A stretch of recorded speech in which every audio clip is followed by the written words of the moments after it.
Welcome to The Explainer. We're diving straight into a totally fascinating, kind of bizarre piece of hidden history today. We're looking at how two wildly different countries, we're talking a highly isolated communist regime on one hand and a wealthy, completely neutral democracy on the other, somehow became the most heavily bunkerized nations on planet Earth. And honestly, the wildest part about the whole shebang, they did all of this for wars that never even happened. Just to wrap your head around the sheer immense scale of this phenomenon, think about the number 750,000. That's how many concrete bunkers were built in Albania between the 1960s and the 1980s. To put that crazy number into perspective, that's roughly one bunker for every 4 citizens, all crammed into a country roughly the size of Maryland. Literally, if you lined them all up, they'd stretch across the entire length of the country multiple times over. So here's our roadmap for today. First, a world's built underground. Then, Albania's concrete mushrooms, followed by Switzerland's hidden fortresses. We'll unpack the psychology of paranoia, and finally, look at the shift from bunkers to tourism. Section 1. A world built underground. Paranoia in concrete. The scale of this massive build-out is just mind-boggling. On one hand, you've got Albania, an impoverished nation where the dictator, Enver Hoxha, poured roughly 2% of the country's entire economic output, every single year straight into concrete, giving us those 750,000 bunkers. Then, on the flip side, you've got wealthy Switzerland. They spent over 10 billion francs to construct about 370,000 bunkers. But the capacity difference is what's truly staggering here. Switzerland actually built enough highly engineered underground space to shelter literally 100% of its population, and that was driven by a democratic legal mandate. Albania's project? Well, that was purely a dictator-driven obsession. Moving to Section 2, Albania's concrete mushrooms, Hoxha's isolation. You see, to really understand these bunkers, you first have to understand the extreme isolation. Enver Hoxha systematically alienated pretty much every single ally his country had. He broke things off with Yugoslavia back in 1948. Then, by 1961, he broke with the Soviet Union. And he didn't just break ties, he literally kicked the Soviets out of a shared submarine base on Sazan Island. And get this, he kept 4 of their Whiskey-class submarines for himself. No way, right? Then he withdraws from the Warsaw Pact in 1968 and finally cuts ties with China in 1978. So he essentially left Albania completely alone on the world stage. This absolute isolation completely fueled his intense, unwavering belief that a massive, multi-front invasion was imminent. The guy genuinely thought they were going to be attacked by NATO, the Warsaw Pact, Yugoslavia, and Greece, all at the exact same time. It was this intense, non-stop rhetoric of apocalypse that drove the bunkerizimi, or bunkerization campaign. Hoxha basically starved his own population just so he could pour their precious resources into concrete and steel defenses. Think about this. Each individual bunker cost the equivalent of a 2-room apartment to build. So in a culture where large families were crammed into single rooms and basic medicine was scarce, the government deliberately chose to build a nationwide fortress. A fortress for an invasion that, frankly, existed entirely in Hoxha's own mind. And what exactly did they build? They built the QZ bunker. These were designed by a military engineer named Joseph Zagali. They're these small, mushroom-shaped domes specifically engineered to deflect artillery shells. Now, the story goes that Hoxha demanded undeniable proof of its strength, so Zagali was actually ordered to stand inside a prototype while a literal tank rolled over it. I mean, can you imagine? Miraculously, he survived. The bunker held up, and mass production kicked right off. But tragically, Zagali's grand reward for this engineering marvel was prison. He was later purged and jailed on completely fabricated charges by the very regime he designed these defenses for. These cheap little structures were meant for a single, everyday citizen to actively fight from, and they came at a terribly steep human cost. Dozens of construction workers died every single year just trying to build them. Section 3. Switzerland's hidden fortresses, the neutral porcupine. Now we move over to Switzerland, and I absolutely love this analogy of the neutral porcupine. See, during World War II, the Swiss quickly realized they couldn't exactly win a direct offensive fight against Nazi Germany. So what did they do? They hollowed out entire mountains. They turned the whole country into a hidden fortress.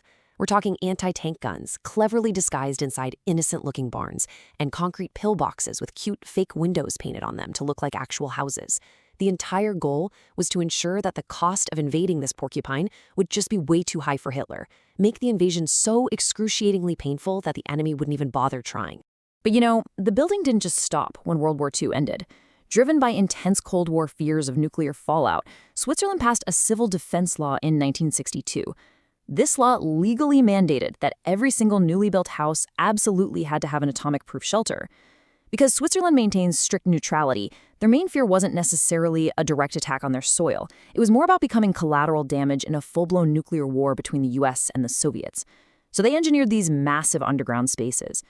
The craziest example has to be the Sonnenberg Tunnel. It's the world's largest civilian fallout shelter, complete with 300 hospital beds designed to hold 20,000 people, all tucked securely inside a functioning everyday highway tunnel. So, what's the big takeaway here? It's the stark, direct contrast between these two approaches to paranoia. Albania's strategy? That was all about total, aggressive resistance. Their small, cheap bunkers were firing positions specifically built so that every single civilian could grab a rifle and actively fight back. Switzerland's strategy, however, was all about passive, high-tech survival. Their massive, heavily engineered shelters were essentially fully stocked underground villages, complete with high-end air filtration systems. They were designed strictly for civilians to just sit tight, stay safe, and wait out the apocalypse. Section 4. The psychology of paranoia. Concrete anxiety. To understand why these governments fundamentally altered their own landscapes, it really comes down to something psychologists call catastrophizing. This is basically when absorbing, totally consuming thoughts of an impending catastrophe become your absolute default state of mind.